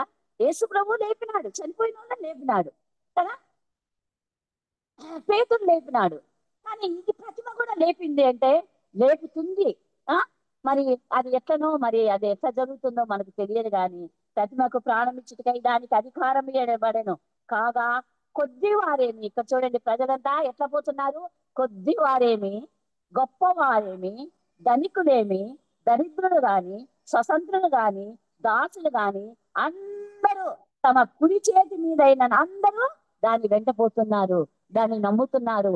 అదే దేవుడు అనుకుంటున్నారు. ఇన్ని మహిమలు చేస్తూ ఉంటే ప్రజలందరూ దాంతో చిన్న పెద్ద గొప్ప అనే తేడా లేకుండా ప్రతి ఒక్కరు మరి ఆ విగ్రహం వెంట వెళ్తున్నారన్నమాట. స్వతంత్రులు గాని, దాసులు గాని అందరూ తమ కుడి చేతి మీద మరి ఏం చేస్తున్నారు? తమ కుడి చేతి మీదైనను తమ నొసటి ఎందైనను ముద్ర వేయించుకున్నట్లు, ఆ ముద్ర అనగా మృగము పేరైనను దాని పేట సంఖ్య అయినను కలవాడు తప్ప క్రయ విక్రయములు చేయుటకు మరి ఎవరికి మరి ఈ మృగము యొక్క నంబరు 666 666 దీన్ని మరి కుడి చేతి మీద వేసుకోవాలంట, లేదా ఇక్కడ నొసటి మీద వేసుకోవాలంట. మరి మరి అబద్ధ ప్రవక్త ఇట్లా ప్రోత్సహిస్తా ఉందన్నమాట. ఎవరైతే 666 ముద్ర వేసుకుంటారో వాళ్ళకు మరి క్రయ విక్రయాలు చేసుకోవచ్చు. నువ్వు ఏమైనా అమ్మచ్చు, ఏమైనా కొనొచ్చు, ఏమైనా తినొచ్చు, ఎక్కడికైనా పోవచ్చు, ఎక్కడైనా ఉండొచ్చు. కానీ ఎవరైతే 666 ముద్ర వేసుకోలేదో వాళ్లకు ఎన్ని కష్టాలు వస్తాయో తెలియదండి. నీ దగ్గర కోట్ల ఆస్తి ఉన్నా కానీ తినడానికి ఆహారం దొరకదు, కేజీ బియ్యం దొరకదు. ₹1,00,00,000 ఇస్తాను కేజీ బియ్యం ఏంటి అంటే ఇది నీ ముద్ర ఇది ముద్ర అని అడుగుతారు. ముద్ర లేదంటే కొంచెం లేదంటారు. ఒక గ్లాస్ నీళ్లు కూడా దొరకవేమోనండి. మరి ఎవరైతే 666 ముద్ర వేసుకోలేదో వారికి వచ్చే కష్టాలు అంతంత కాదు, ఇంతంత కాదు, అటువంటి పరిస్థితులు వస్తాయండి. అటువంటి పరిస్థితులు కల్పించడానికి ఈ అబద్ధ ప్రవక్త ప్రోత్సహిస్తున్నాడు. ప్రజలందరినీ, చిన్నవాళ్ళేమి, పెద్దవాళ్ళేమి, ధనికులేమి, దరిద్రులేమి, గొప్పవారేమి, ప్రతి ఒక్కరిని ప్రోత్సహిస్తూ ప్రతి ఒక్కరు ఆ ముద్ర వేసుకుంటేనే మీకు మంచిది, వేసుకోకుంటే మీకు ఉద్యోగాలే ఉండే ఉద్యోగం కూడా వర్ణించినాడు అనుకోండి, మనం ఎట్లా బతకాలి చెప్పండి? ఆ ముద్ర మనం వేసుకోము. మరి చంపినా పర్వాలేదని నిలబడ్డాం, చంపేస్తే ఓకే సరిపోతుంది. ఒకవేళ చంపకుండా మరి ఆహారం లేకుండా ఎన్ని రోజులు ఉండగలం? నీళ్లు తాగకుండా ఎన్ని రోజులు ఉండగలం చెప్పండి? మరి చిన్న పిల్లలు ఉంటారు, పాలు కావాల్సి వస్తుంది, వాళ్ళ పరిస్థితి ఏంటి? ఇలాంటి పరిస్థితులు రాబోతున్నాయి. 666 ముద్ర వేయించుకుంటే మరి అన్నీ వస్తాయి, అన్ని సుఖాలు అనుభవిస్తారు, అన్ని క్షేమంగా జరిగిపోతాయి వాళ్ళకు. ఎవరైతే 666 ముద్ర వేసుకోలేదో అష్ట కష్టాలు పాలు వాళ్ళు కావాల్సి వస్తుంది. మరి చదువుదామమ్మా, ఇంకోసారి చదవండి, 17 నుంచి ఒకసారి చదవండి మా అందరూ. కాగా కొద్దివారు కాని, గొప్పవారు గాని, ధనికులు కాని, దరిద్రులు కాని, స్వతంత్రులు గాని, దాసులు గాని, అందరూ తమ కుడి చేతి మీదనైనను తమ నొసటి అందైనను ముద్ర వేయించుకొనున్నట్లును, ఆ ముద్ర అనగా ఆ మృగము పేరైనను దాని పేరిట సంఖ్య అయినను గలవాడు తప్ప క్రయ విక్రయములు చేయుటకు మరి ఎవరికి అధికారము లేకుండానట్లును అది వారిని బలవంతము చేయుచున్నది. బుద్ధిగలవాడు మృగం యొక్క సంఖ్యను లెక్కింపనిమ్ము, అది ఒక మనుష్యుని సంఖ్యయే, ఆ సంఖ్య 666. ఇందులో జ్ఞానము కలదు. చూడండి ఎలా చేస్తాంది, బలవంతం చేస్తా ఉంది కదా. ప్రతి ప్రజలు బలవంతం చేస్తాంది. ఎందుకు బలవంతం చేస్తాంది? పరిశుద్ధంతో యుద్ధం చేయడానికి, పరిశుద్ధులను ఓడించడానికి. సంఘాలు గుడారాలను చదివినాం కదా, దేవుని గుడారాల మీద. మరి ఈ వచనం ఇంకోసారి చదవండి మా, 6వ వచనం ఒకసారి చదవండి. ఆయన నామమును, ఆయన గుడారమును, 6వ వచనం. కనుక దేవుని దూషించుటకును, ఆయన నామమును, ఆయన గుడారమును, పరలోక నివాసులను దూషించుటకును అది తన నోరు తెరచెను. మరియు పరిశుద్ధులతో యుద్ధము చేయను, వారిని జయింపను, దానికి అధికారం ఇవ్వబడెను. ప్రతి వంశము మీదను, ప్రతి ప్రజ మీదను, ఆయా భాషలు మాట్లాడు వారి మీదను, ప్రతి జనము మీదను అధికారము దానికి ఇవ్వబడెను. చూడండి, మరి ఈ అబద్ధ ప్రవక్త ఇంత మందితో మరి పరిశుద్ధులతో యుద్ధం చేయడానికి, గుడారాలను, మరి ఆయన గుడారాలను నాశనం చేయడానికి, మరి ఈ విధంగా మనుషులను ప్రోత్సహించడానికి మరి ఈ అబద్ధ ప్రవక్త 666 ముద్ర వేసుకోమని ప్రతి మనిషిని ప్రోత్సహిస్తోంది. ఎవరు వేసుకోలేదో అమ్మా, అప్పుడు మన విశ్వాసం బయటపడుతుందమ్మా. నిజంగా ప్రభు బిడ్డలమా? నిజంగా మనం ప్రభుని ప్రేమిస్తున్నామా? నిజంగా ఆయన రక్తం చేత మనం కడగబడినామా? ఆయన కోసం మనం ప్రాణం ఇవ్వడానికైనా సిద్ధంగా ఉన్నామా అనేది అప్పుడు బయటపడుతుందమ్మా. 4 రోజులు అన్నం తినకుండా ఉంటే చచ్చిపోయినా చచ్చిపోతారు, కానీ నేను ముద్ర వేయించుకోను అనేటట్లుగా మనం ఉండాలి. వాళ్ళు వచ్చి హతసాక్ష్యం, అది ఎవరైతే ఆ విగ్రహానికి మొక్కలేదో వాళ్ళను చంపుతున్నాను, చంపినా పర్వాలేదు, నేను విగ్రహానికి మొక్కను అన్నారు కదా షద్రక్ మెషక్ అబేద్నెగోలు. మరి మా దేవుడు రక్షించగలిగినది సమర్థుడు. ఒకవేళ రక్షించకపోయినా కానీ నీవు చేయించిన విగ్రహానికి మేము మొక్కం.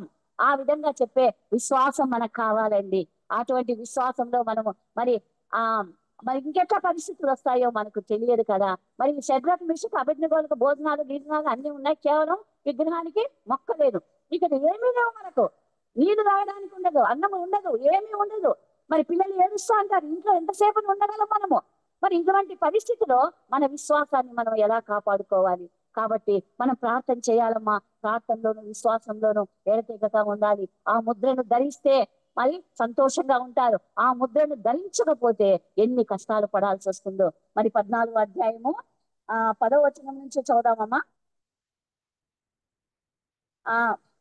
ఏమీ కలవరపడకుండా దేవుని ఉగ్రత పాత్రలో పోయబడిన దేవుని కోపమని మద్యమును వాడు త్రాగును.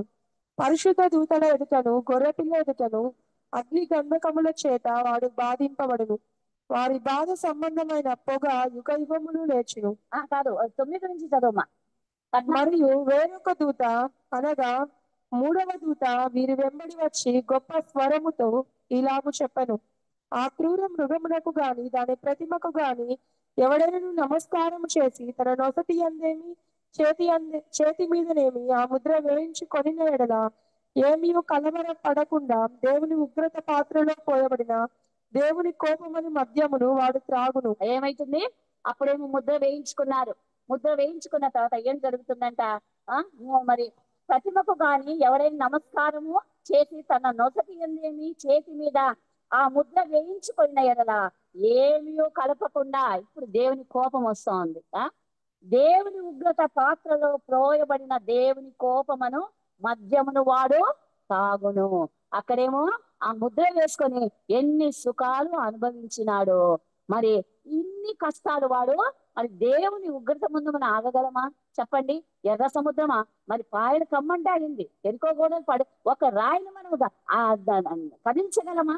మన చేతనవుతుందా? అలాంటిది మరి ఎరుకో గోడలు కూల్చగలిగినాడు.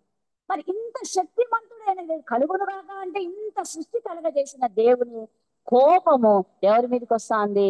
ఈ ముద్ర వేయించుకున్న వాళ్ళ మీదకి వస్తాందన్నమాట. మద్యమను వాడు తాగును. పరిశుద్ధుల దూతలు ఎదుటను గొర్రె పిల్ల ఎదుటను అగ్ని గంధకముల చేత వాడు బాధింపబడును. వీళ్ళందరూ ఎక్కడికి పోతారు? అగ్ని గంధకముల చేత బాధింపబడతారు. ఇక్కడైతే సుఖంగా సంతోషంగా ముద్ర వేసుకొని ఎంజాయ్ చేశారు. ఎన్నేళ్ళు బతికినారో తెలియదు. ఆ క్రూర మృగం 42 నెలలు మాత్రమే ఎంజాయ్ చేస్తారు. ఆ 42 నెలల తర్వాత ఇటువంటి శిక్ష వాళ్ళు అనుభవించవలసి వస్తుంది అన్నమాట. గొర్రెపిల్ల ఎదుటను అగ్ని గంధకముల చేత వాడు బాధింపబడును. వారి బాధ సంబంధమైన పొగ యుగ యుగములు లేచినంట. మరి వీళ్ళు అగ్నిగుండంలో కాలుతూ ఉంటే ఆ పొగ యుగ యుగములు ఉంటుందంట. అంటే ఎంత బాధపడాల్సి వస్తుందో వీళ్ళు కదా. ఆ ముద్ర వేయించుకున్న వాళ్ళకు ఈ శిక్ష మరి ఉంటుందన్నమాట. తర్వాత ఆ క్రూర మృగములకు గాని దాని ప్రతిమకు గాని నమస్కారము చేయువారును దాని పేరు గల ముద్ర ఎవరైనాను వేయించుకొని కదా వాడు రాత్రింబగళ్ళు నెమ్మది లేని వాడైండును. నరకంలో నెమ్మది ఉందా? మనకి లాజరు ధనవంతుని కథ తెలుసు కదా.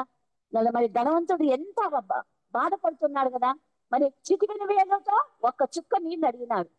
ఎంత బాధ అనుభవిస్తారో తెలియదు. ఇక్కడ కూడా రాత్రింబగళ్ళు నెమ్మది లేని వారై ఉంటారు. ఇక్కడైతే ముద్ర వేయించుకున్నారు, ఎంతో సంతోషంగా కాలం గడిపినారు. కానీ ఈ మరి నరకంలో వాళ్ళకి నెమ్మది లేని వారై ఉంటారు. దేవుని ఆజ్ఞలను యేసును గూర్చిన విశ్వాసమును గైకొనిచున్న పరిశుద్ధులు ఓర్పు ఇందులో కనబడుచున్నది. మరి విశ్వాసులైన మన ఓర్పు ఇందులో ఉండాలండి. ఇన్ని శ్రమలు అనుభవిస్తున్నా మనం ఓర్పు కలిగి ఉండాలండి. ఇందులో మరి వీళ్ళైతే ఎంజాయ్ చేస్తున్నప్పుడు వాళ్ళు సంతోషంగా తింటా తాగుతా ఉంటే మనం 4 రోజులు అన్నం తినకుండా ఉంటే వాళ్ళు తినేది చూస్తే మనం ఎలా తట్టుకోగలం? కానీ ఓర్పు అవసరం అంటున్నాడు. దేవుని ఆజ్ఞలు యేసును గూర్చిన విశ్వాసం చిన్న పరిశుద్ధుడు ఓర్పు ఇందులో కనబడును. కాబట్టి పరిశుద్ధులకు ఓర్పు చాలా అవసరం అమ్మా.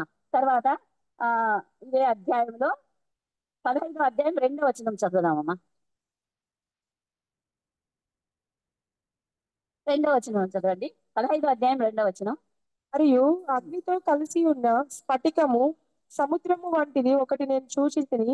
ఆ క్రూర మృగమునకును దాని ప్రతిమకును దాని పేరు గల సంఖ్యకును లోబడక వాటిని జయించిన వారు దేవుని వీణెలు గలవారే. చూడండి, ఈ ముద్ర వేయించుకొని వారు ఎక్కడున్నారంట? మరియు అగ్నితో కలిసి ఉన్న స్ఫటికపు సముద్రం అంట. సముద్రం అంటే నీళ్లు, స్ఫటికం లాగా ఉంది అది. మరి ఎట్లా ఉంది? అగ్నితో కలిసి ఉన్న స్ఫటికపు సముద్రం వంటిది. అది ఎలా ఉంటుందో మనకు తెలియదండి కదా. స్ఫటికం అంటేనే ఎంతో బాగా లైట్ గా కనిపిస్తుంది. అది ఎట్లుంది? అగ్నితో కలిపి ఉన్న స్ఫటికపు సముద్రం. సముద్రం నీళ్ళల్లో ఎక్కడైనా అగ్గిగా ఉంటుందా? మరి దీని మర్మం ఏమో నాకైతే తెలియదు, కానీ ఎవరైనా పెద్దలు చెప్పాలి. నాకు అగ్నితో కలిసి ఉన్న స్ఫటికపు సముద్రం వంటిది ఒకటి నేను చూచితిని. ఎవరు? యోహాను చూస్తున్నాడన్నమాట. ఆ క్రూర మృగమునకును దాని ప్రతిమకును దాని పేరు గల సంఖ్యకును లోబడక దానిని జయించిన వారు ఏం చేస్తున్నారు? దేవుని వీణలు కలిగి ఉన్నారు. ఈ లోకంలో ఉండేటువంటి మనుషులు వీణలు, మరి దేవుని వీణలు కలిగి ఉంటారంట. చూడండి, ఈ స్ఫటికపు సముద్రం దగ్గర దేవుని వీణలు కలవారై ఆ స్ఫటికపు సముద్రమునొద్ద నిలిచి ఉండుట నేను చూచితిని. ఎంతమంది ఉంటారో మనకు తెలియదు, కానీ ఆ స్ఫటిక సముద్రం దగ్గర ఎవరైతే ముద్ర వేసుకోలేదో, కష్టాలు అనుభవించినారు, చావు దెబ్బలు తిన్నారు, మరి ఎన్ని అవమానాలు పొందినారు, ఎన్ని రోజులు ఆకలితో ఉన్నారో, మరి బట్టలు చినిగిపోయినాయి, బట్టలు వేసుకోవడానికి లేని పరిస్థితి ఉన్నాయో, మరి ఇవన్నీ అనుభవించిన వాళ్ళు ఎలా ఉన్నారంట? దేవుని వీణలు కలవారై సముద్రపు స్ఫటికమునొద్ద నిలిచి ఉండుట చూచితిని. వారు ప్రభువా, దేవా, సర్వాధికారి, నీ క్రియలు ఘనమైనవి. ఇంతసేపు సైతాను క్రియలని చూసి చూసి చూసి వాళ్ళు చాలా బేజారు పడిపోయి ఇప్పుడు వాళ్ళందరూ ఏం చెప్తున్నారంట? ప్రభువా, దేవా, సర్వాధికారి, నీ క్రియలు ఘనమైనవి, ఆశ్చర్యమైనవి, యుగ యుగములకు రాజా, నీ మార్గములు న్యాయములను సత్యములై ఉన్నవి అని వాళ్ళు చెప్తున్నారన్నమాట. ప్రభువా, నీవు మాత్రమే పవిత్రుడవు, నీకు భయపడని వాడవడు, నీ నామమును మహిమపరచని బడని వాడవడు, నీ న్యాయ విధులు ప్రత్యక్షపరచబడినవి గనుక జనులందరూ వచ్చి నీ సన్నిధిన నమస్కారం చేతదని చెప్పుచు దేవుని దాసుడకు మోషే కీర్తనయు గర్రెపిల్ల కీర్తనయు వారు పాడుచున్నారు. ఈ ముద్ర వేయించుకోనని వారు మరి చూడండి, ఈ స్ఫటికపు నది తీరమున నిలబడి వీణలు వాయిస్తూ ఏం కీర్తనలు పాడుతున్నారు? మోషే కీర్తనలు, గొర్రెపిల్ల మరి కీర్తనలు పాడుతున్నారంట. ఆ కీర్తనలేమో మనకు తెలియదు, కానీ వాళ్ళందరూ ఈ కష్టాలు ఇవన్నీ చూసి చూసి మరి దేవుని ఇక్కడ పొగుడుతూ మరి ఉన్నారన్నమాట. తర్వాత మనము ఇది ఏమైండేది 19th చాప్టర్కి వస్తామండి. 19వ అధ్యాయంలో 17వ వచనం నుంచి ఒకసారి చదవండి మా. మరియు ఒక దూత సూర్యబింబములో నిలిచియుట చూచితిని.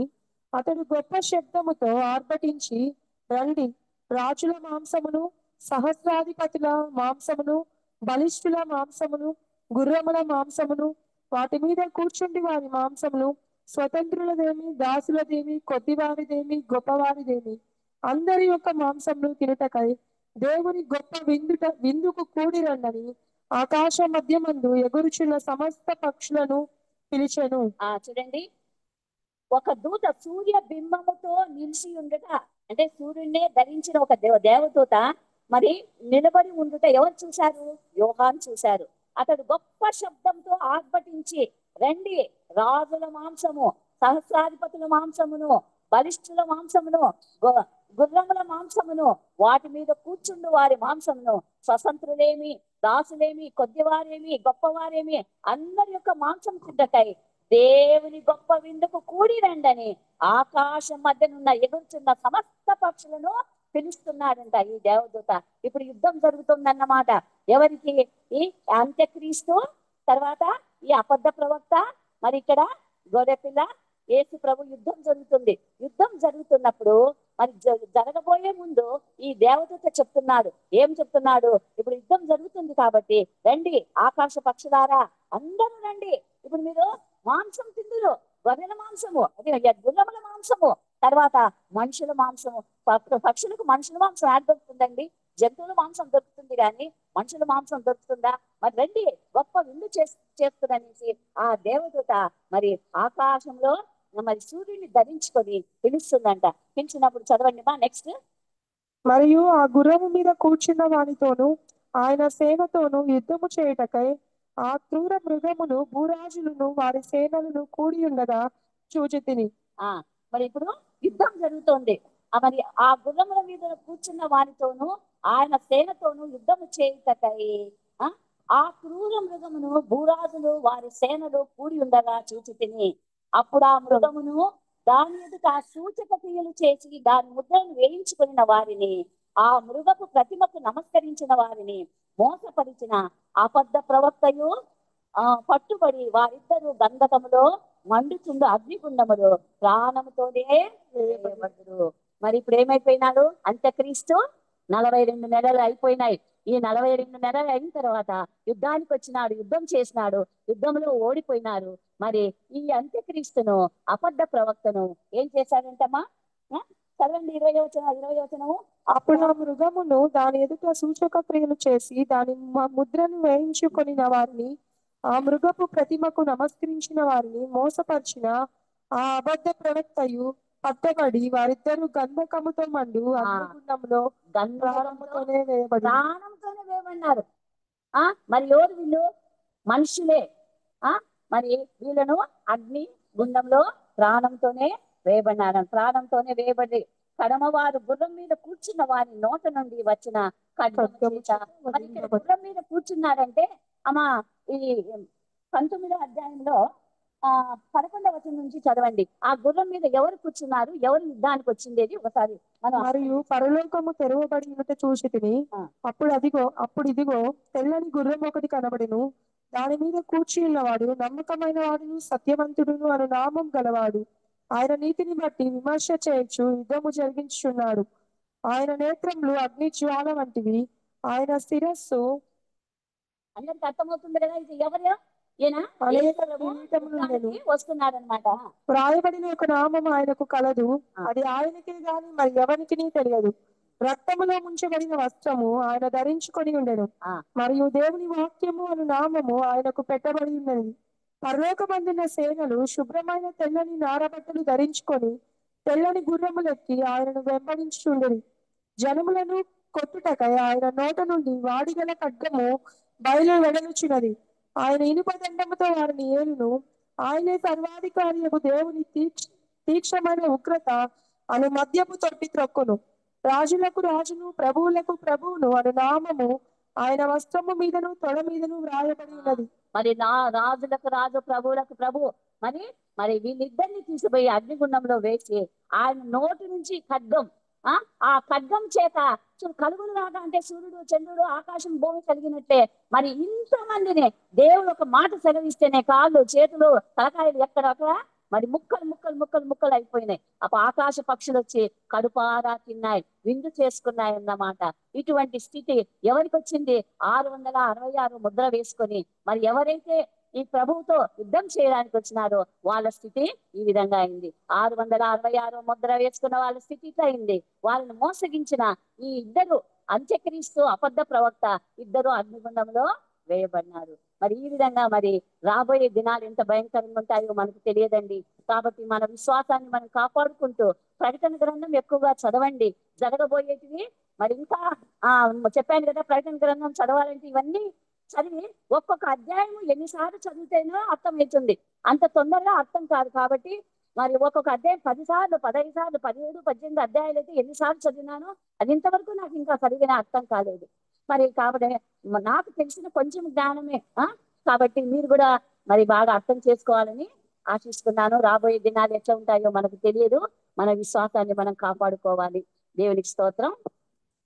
ఈ అవకాశం ఇచ్చిన ఈరోజు యాక్చువల్ గా కేజమ్మ గారిది అనమాట.